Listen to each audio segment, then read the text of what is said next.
We're shifting the workflow's grand design, leaving old school limits far behind. Forge deeper human connection, a synergy of new direction. Let's build something brilliant together. The Marblism Partner Network. You finish a project, your client gets a real result, everyone is happy, and then the evidence disappears into a folder called Final Case Study. 3 months later, you are staring at a blank document, trying to invent your next marketing idea. The work was valuable. The story was valuable. Somehow, both are collecting digital dust. That folder is where good content goes to hibernate. When it wakes up, nobody remembers what anything was called. And the screenshot has a file name like IMG4821, which is not exactly a compelling editorial strategy. Exactly. Welcome to the Marblism Effect from Marblism Partner Network. I'm Eva Marble, and today we are turning one finished project into a small library of trustworthy growth assets. Linda is here for permissions and boundaries. Penny handles search content. Sonny is thinking about social conversation, and Stan is looking at relevant outreach. The goal is simple. Spend less time in the office and more time with customers. So less starting from zero. Much less starting from zero. Because most businesses do not lack expertise. They lack a clean handoff between the work they already completed and the content they are expected to produce next. Notes are scattered, outcomes are vague, permissions are assumed, and suddenly a useful client result becomes 5 disconnected requests. And those disconnected requests can quietly change the story. A reported improvement becomes a guaranteed result. An anonymous project gets a client name added. A private process document wanders into a public draft. It is rarely malicious. It is usually just poor organization wearing a very confident hat. I agree with the boundary, but I want to protect the workflow from becoming so cautious that nobody publishes anything. If every sentence needs a committee meeting, the article will arrive after the topic has retired. Fair. But the slowest process is publishing something you later have to retract. We do not need a committee. We need a clear checkpoint, what happened, what can be shown, and what the client approved. That is a useful distinction. Caution at the important points, not fog everywhere. Let's make it concrete. Imagine a consultant has just finished helping a regional service company improve how it handles new inquiries. Before the project, some inquiries waited up to 2 business days.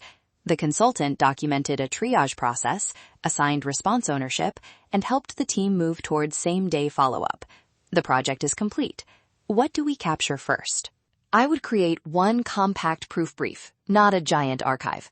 5 or 6 fields: the starting problem, the actions taken, the measured outcome, the source for that outcome, the language approved by the client, and anything restricted or still unknown.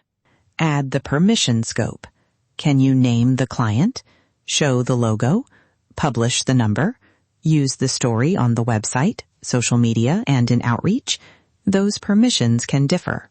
Right, so our sample brief might say, starting problem, inquiries waited up to 2 business days. Action, documented triage and response ownership.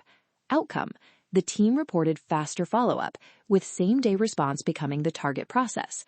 Approved wording. And that wording matters. If the source proves faster response, do not write that revenue doubled. If the client approved an anonymous story, do not attach a logo because the page looks better with one. Exactly.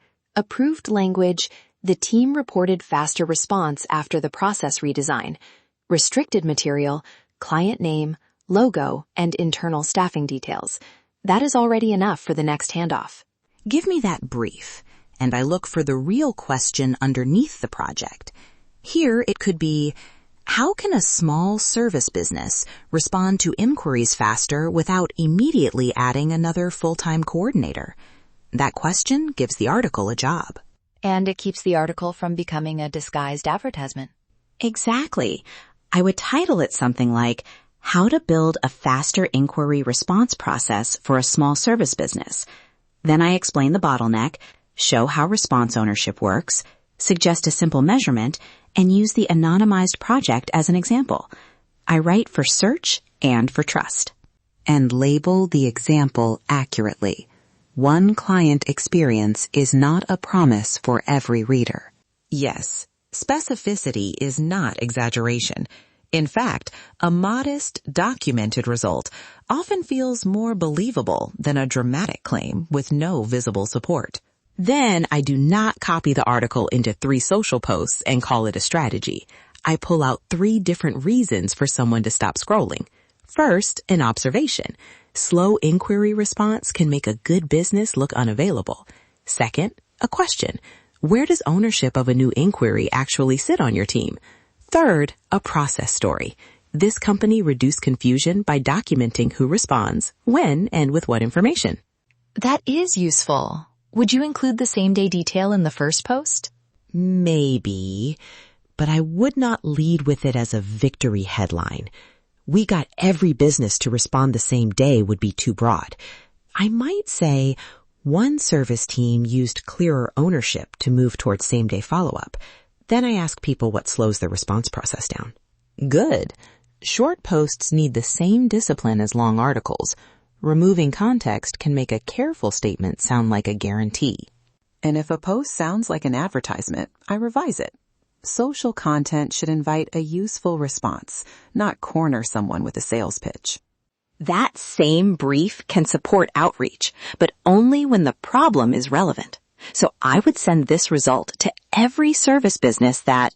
Fair correction. Not every service business, and definitely not a promise. I would look for a company that has openly mentioned slow follow-up or inquiry handling. Then I might write, we recently documented a process that helped a service team improve response speed. If slow follow-up is a familiar bottleneck, the short guide may give you a useful starting point. That sounds like a person offering something relevant, not a machine throwing a case study at everyone with an email address. That is the point. Proof should open a useful conversation. It should not pressure someone into pretending your project is their project. Let's pause on the handoff, because this is where a solo operator might think, that sounds like 5 tools and a full marketing department. I had that thought, and I am literally on the panel. So start smaller. 1 completed project, 1 proof brief, 1 permission check, 1 useful article, and 3 social posts. Review the drafts yourself. Add outreach only when you know the source is accurate and the audience is relevant. And if permission is unclear, pause. Anonymize the story, ask the client, or keep it internal. There is no business requirement to publish every successful project. That also protects the quality of the content. I turned that topic into traffic only because the topic came from a real problem, and the source gave me something real to teach. This is not about squeezing content out of clients. It is about letting good work keep working while protecting the relationship and the business owner's voice. And editing keeps the voice human. AI can organize the source and suggest adaptations, but it should not turn every customer story into the same cheerful paragraph. Before publishing, check names, numbers, dates, permissions, links, and tone. Then ask one question. Does this finished piece say only what the source supports? And ask whether the recipient actually needs it. Relevance is part of accuracy. The right claim sent to the wrong audience is still a poor conversation. That is the partner story too. You are not promoting a random collection of tools. You are showing a connected workflow. Organize the source, clarify the boundaries, build useful search content, adapt it for conversation, and use it in outreach only when it fits. Start with the bottleneck. Show the handoff. Explain what the business owner still decides. That is much more useful than listing features and hoping people imagine the workflow. So here is the loop in one breath. Capture the problem and outcome. Organize the facts. Confirm what can be shared. Create 1 approved proof brief. and adapt that source into search, social, and outreach assets that remain useful, accurate, and relevant. If you would not feel comfortable explaining the source, the permission, and the claim to the client, do not publish it yet. Before Friday, choose one completed project and write a 5-line proof brief. Separate what is verified, approved, private, and still unknown. You do not need a content avalanche. You need a small system that helps good work keep working. Thanks for listening to Marbleism Partner Network. Subscribe for more episodes on Marbleism AI agents, business workflows, and practical growth strategies. You can explore Marbleism and the partner opportunity through my link in the show notes. Meet the agents, build the system, and grow the business. Marbleism, where your AI agents do the office work so you can do the customer work. See you next time. The Marbleism Partner Network. We're shifting the workflow's grand design, leaving old school